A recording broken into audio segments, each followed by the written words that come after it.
ND24 দৰ্শকসকলক এই মুহূৰ্তত মই এজন বিশেষ ভাস্কৰ্য শিল্পীৰ গৃহলৈ লৈ আহিছোঁ।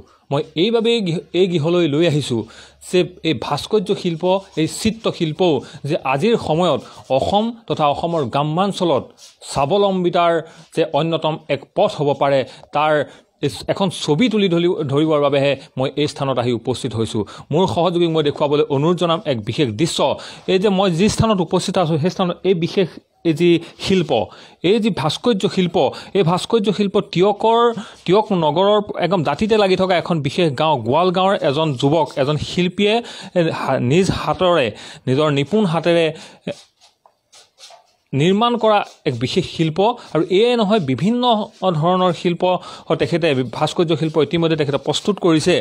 তেখেতে, মই এই মুহূৰ্তত এইটো কথাই ক'ব লাগিব যে যি সময়ত অসমৰ শিক্ষিত নিবনুৱাই অসমৰ এক বিশেষ প্ৰত্যাহ্বান সৃষ্টি কৰিছে, সেই সময়ত এইজন কি মেধাসম্পন্ন যিজন শিক্ষিত নিবনুৱা মনোজ বৰা, এই মনোজ বৰাই কিন্তু এই যি শিল্প, এই শিল্প প্ৰতিভাক কিন্তু এক নিজৰ স্বাৱলম্বিতাৰ অন্যতম এক পথ হিচাপে তেখেতে বাছি লৈ নিৰন্তৰভাৱে এই শিল্পৰ লগত তেখেতে জড়িত হৈছে। আৰু জড়িত হৈ আজি তাৰিখত এজন সফল শিল্পী তথা এজন স্বাৱলম্বী ব্যক্তিলৈ ৰূপান্তৰ হৈছে। এই মুহূৰ্তত তেখেত আমাৰ মাজত আছে, বিশেষ যিজন শিল্পী আমাৰ মাজত আছে, তেখেতৰ পৰা কিছু কথা জানিব বিচাৰিম। মনোজ, তোমাক প্ৰথমতে আমাৰ ND24 স্বাগতম জনাইছোঁ। যে আমি দেখিছোঁ যে তোমাৰ যি শিল্প, এই শিল্পৰ যথেষ্ট চাহিদা আছে। আমি জানো যে টিয়কৰ লগতে অসমৰ বিভিন্ন স্থানত তোমাৰ এই শিল্পৰ যথেষ্ট চাহিদা আছে। বিভিন্ন স্থানলৈ তোমাৰ এই শিল্পসমূহ গৈছে, এই মূৰ্তিসমূহ গৈছে। কি কোৱা, কেতিয়াৰ পৰা তুমি এই শিল্পৰ লগত জড়িত, কেনেধৰণে জড়িত হ'লা? মই 2000 চনৰ পৰা জড়িত হ'লোঁ। 2000 চনৰ পৰা। হয়, অকল তুমি এই শিল্পৰ লগতে জড়িত নে আৰু বেলেগ ধৰণৰ শিল্পৰ লগতো তুমি জড়িত? মই চিত্ৰশিল্পৰ লগতো জড়িত আছোঁ। হয়, চিত্ৰশিল্পৰ লগতো তুমি জড়িত। তোমাৰ পৰা এটা বিশেষ কথা আমি জানিব বিচাৰিম যে আমি দেখিছোঁ যে এই যিটো প্ৰতিমা, যে মূৰ্তি তুমি বনাইছা, নিজৰ হাতেৰে তুমি বনাইছা, দেখিছোঁ যিটো ইয়াত এই প্ৰতিমা বনোৱাৰ যথেষ্ট কষ্ট হৈছে। এই কষ্ট অনুযায়ী এই অঞ্চলত তোমাৰ ইয়াৰ চাহিদা কিমান তোমাক কিমান বিচাৰিছে ৰাইজে, কিমান তুমি ইয়াৰ চাহিদা পূৰণ কৰিব পাৰিছানে? চাহিদা আছে। কিন্তু চাহিদা অনুসৰি তুমি এইটো যোগান ধৰিব পাৰিছানে? যোগান ধৰিব তেনেকৈ পৰা নাই, যদিও মই হাতেৰে তৈয়াৰ কৰিছোঁ, মেচিনাৰী বস্তু মই তৈয়াৰ কৰা নাই, অনা নাই। মানে তুমি যদি এইটো মেচিনেৰে বনোৱা হ'ল তেতিয়া হয়তো তুমি তাৰ অভাৱ পূৰণ কৰিব হ'ল নেকি?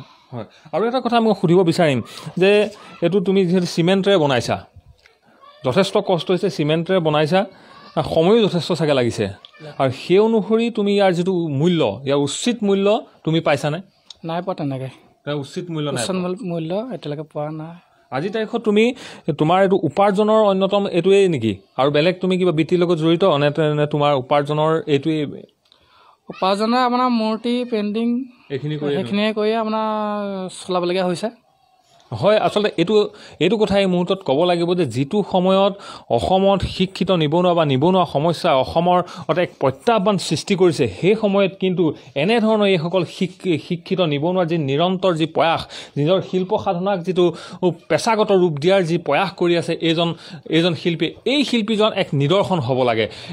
ইয়াৰ পৰা এটা কথা আমি অনুমান কৰিব পাৰোঁ যে এই যিটো শিল্প, এই শিল্প কিন্তু আজি তাৰিখত অসমৰ উঠি অহা চামৰ বাবে এক সংস্থাপনৰ এক মাধ্যম হ'ব পাৰে। আৰু এই মুহূৰ্তত এই সংশ্লিষ্ট যিবোৰ বিভাগ, এই বিভাগবোৰ যথেষ্ট কৰণীয় আছে। আমি এজন শিল্পীৰ মুখেৰে গম পালোঁ যে এইসমূহ তেখেতে যথেষ্ট কষ্ট কৰি নিজ হাতেৰে এইসমূহ প্ৰস্তুত কৰিছে। যদিহে এইসমূহ মেচিনৰ দ্বাৰা যদি প্ৰস্তুত কৰিলেহেঁতেন, তেখেতে হয়তো আৰু অধিক ইয়াত উৎপাদন কৰিব পাৰিলেহেঁতেন, আৰু অধিক তেখেতে স্বাৱলম্বী হ'ব পাৰিলেহেঁতেন। এই মুহূৰ্তত এটা কথা আমি আহ্বান জনাম সংশ্লিষ্ট বিভাগসমূহক যে অসমৰ বিভিন্ন স্তৰ, গাঁৱৰ ভূঞে বিভিন্ন স্থানত থকা শিক্ষিত নিবনুৱাসকলক এই যিটো উদ্যোগ, এই শিল্প উদ্যোগটোলৈ আকৰ্ষণ কৰাৰ বাবে তেখেতসকলে বিভিন্ন ধৰণৰ প্ৰচেষ্টা হাতত ল'ব লাগে, আৰু যাৰ দ্বাৰা এই শিক্ষিত নিবনুৱাসমূহক এই শিল্প সাধনাৰ জৰিয়তে স্বাৱলম্বী হোৱাৰ পথ মুকলি হ'ব।